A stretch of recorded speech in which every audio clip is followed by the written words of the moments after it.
Mary, how long ago was your diagnosis? About 5 years. 2011. 2011, yeah. So about, what do we say, about three-ish years. Do you remember much about what your doctor told you? Tell me what you remember. I went to the doctors, my own doctors, so we changed doctors a couple of times.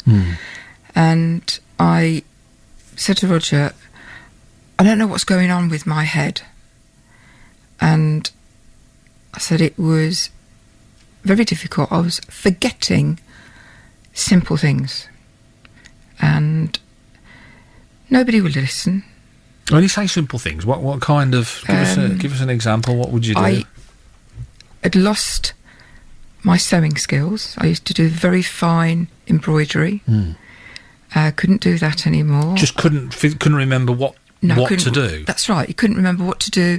I couldn't work the pins properly. If I was trying to do some knitting, that would go difficult. You couldn't find things in cupboards that had been there all of our married life type of thing. Yeah, and it was getting to the stage where I was not panicking, but starting to worry a bit. And was it happening all the while, or was it like you'd try and sew, and then on one occasion you wouldn't be able to, but then next occasion you would? Was it a gradual thing, or was it once you'd lost? Once I'd lost those skills, that skill, you'd lost that. I'd lost it. Okay, and it did make me angry. I was a really angry person at that time, but out of frustration, presumably. It is, yes, because I was always used to do an awful lot of things at home, and then one day you can't do it. And I was lucky. We had some support from Alzheimer's.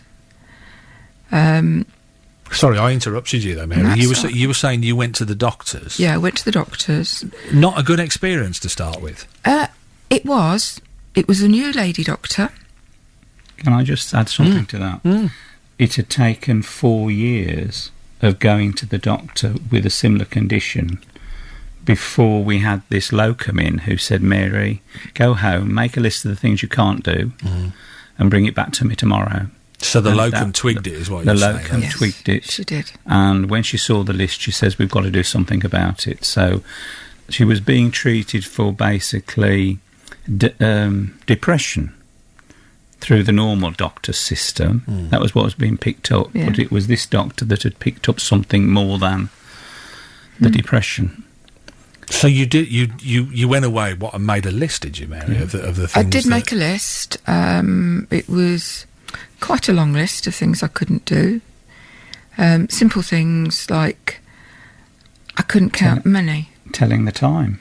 I couldn't tell watch. Anybody what the time was, even with a watch. And it was getting to the stage where I was upset more than anything else. Can you describe that? When you look at the clock, you look at the numbers. Is the other one behind me there? Yeah, you look at the. Do you recognise the numbers? Do you? Do you remember what the numbers are, or no? So I can't see those at all. Right. I can see the shapes. Yeah. But not... They don't mean anything to you. They don't mean anything to me. Whereas when I used to work and have a watch on, I was constantly watching. Well, you taught accountancy, and so that came as a shock when Mary's money skills had gone. Numbers. If numbers mean nothing to you, all of that goes, doesn't it, in one fell swoop? It does go. And that, I think, was a bit of... Well, it was a very, very big learning curve. I had to learn how to do things. I still haven't got all my skills back. I've got one or two, which I've persevered with, but the rest I forget about now. So I just leave well alone, and because it makes me too angry with myself. That you still get that anger, do you? Then you still get that born out of frustration, that just anger that you can't... Because I can't dress myself. I have difficulty in finding things like your toothbrush. I can't see in areas that there are dark parts to it. I can't see things there. And that makes me cross because I want to go past it. But because it's there, I think it's a hole. It's quite common for people with Alzheimer's, if they see a patterned carpet, to think it's uneven surfaces. Okay. If they see a black mat on a light floor, they'll think it's a hole. It's a hole. Yeah. And Mary's terrified of falling. She's had a couple of falls. But we had a situation, we were trying to get a blue badge for Mary because of her eyesight and the Alzheimer's. And we went in to have the test done, and Mary stood up and sort of put her hands forward of herself to steady herself. And the lady said, "Why are you doing that?" She said, "Well, the floor's uneven." She says, "It's not, it's carpeted, it's flat."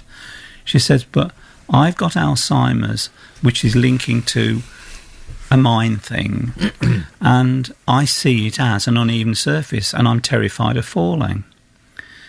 Another time, we were at the hospital having a sight test for Mary, and the nurse said, "Will you read the letters off, sort out which one you can read?" And Mary started reading from the right to the left, and the nurse looked at us a bit puzzled, and I said, "Well, you didn't tell Mary where to start."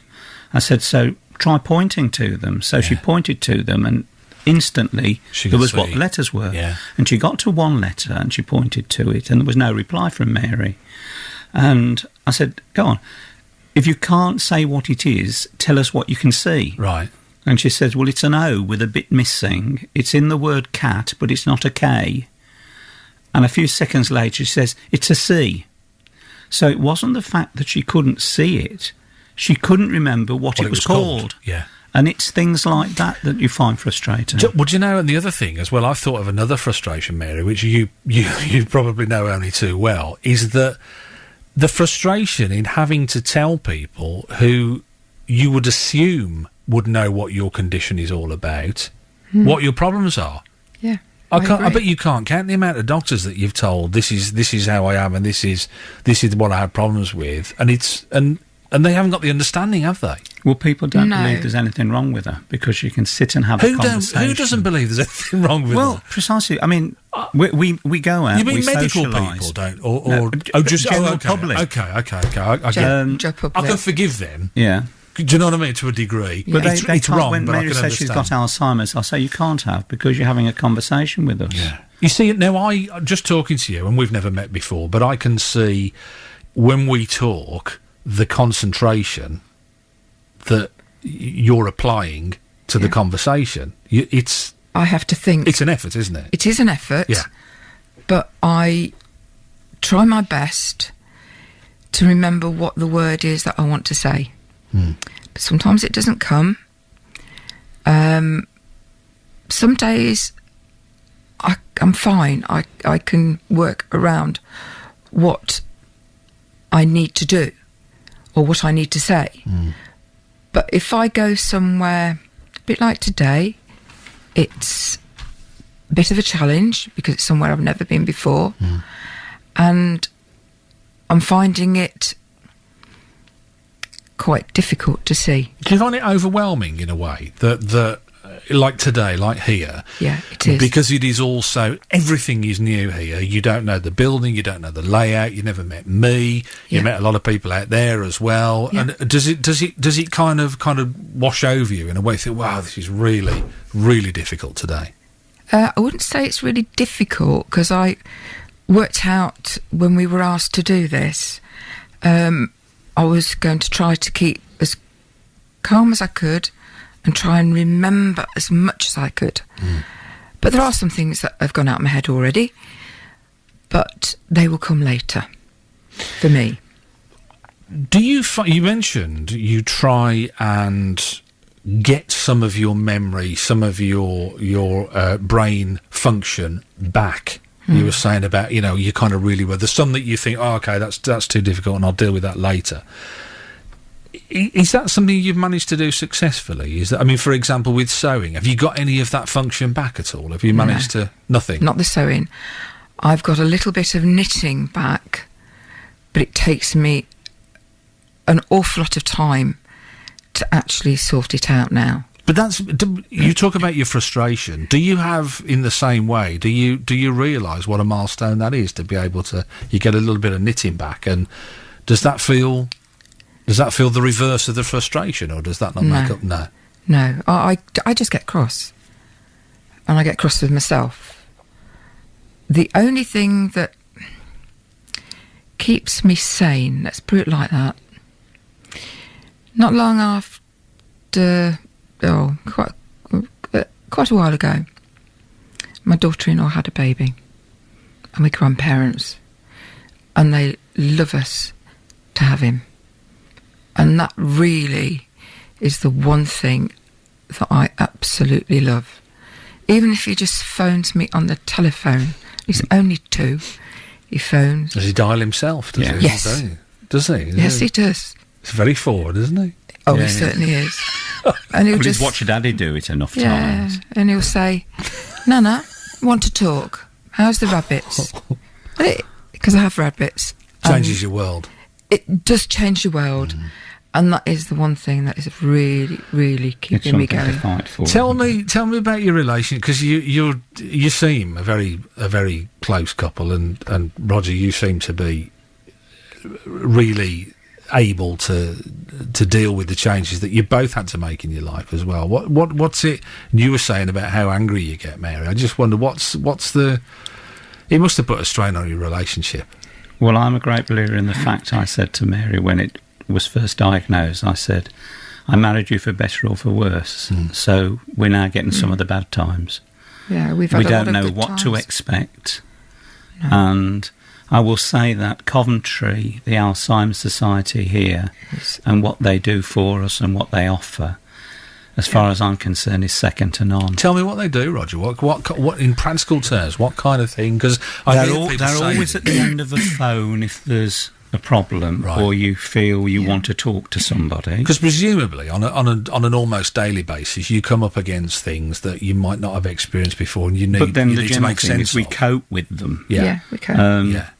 I'm not saying I don't get annoyed when I've said something to Mary for the umpteenth time and she's not registered with it. But the thing is, I accept the fact, and if you're a carer, there are courses you can go on to be told how Alzheimer's works and the side effects it gives and what to expect. And I've done the CRISP one, and that was unbelievable what I learnt from that, and meeting other carers that have similar problems or ones that have different problems. But in talking to other people, we get strength from the fact that, we must be doing some things right. We must be doing some things right. And we've got this. We know it can't be cured at the moment, so we know we've got to live with it. The medication that Mary's on has stabilised it. We know that may have to change or may change because of long-term effects of it. And we don't know what's around the corner. And so we live for today and tomorrow, and as far as we can plan ahead. That's right. And some days Mary will get up and say, I'm not going to do much today, I just don't feel up to it. And I'll say, right, well, we'll do something else. Yeah. When you were first diagnosed, Mary, when you eventually, and it took a while for them to give an accurate diagnosis, how did you feel when you were told, when they said, look, we believe that it is Alzheimer's disease? What did you... I suppose it's all those questions that you want to ask, is it? I didn't really ask many questions by then, because I had an assessment at Carradine Centre, hadn't got the results, but by the way I was feeling, I knew there was something wrong, definitely, and that somebody at long last had listened. And the doctor who I was under at that time, one of the specialists, they were really very nice. They put me at ease. Yes, the questioning was horrendous, but you don't remember that when you've done it. And all I can do now is help other people with a similar problem to work around what they can do. Do you get to talk to people? Do you get to talk to people who've been diagnosed as well and say, look, this is where I was, and these, because there's nothing more valuable than that, is there? Somebody... Well, we have a really good system in Coventry. We have a place called... Oh, what's it called now, Rog? Name's changed. Well, it's an activity... It's an activity group. And I meet a lot of people exactly the same as myself. There's males and females. And we talk and we do things. One thing that we have had done is we did have art therapy. But the plug has been pulled on that now. Funding, yes.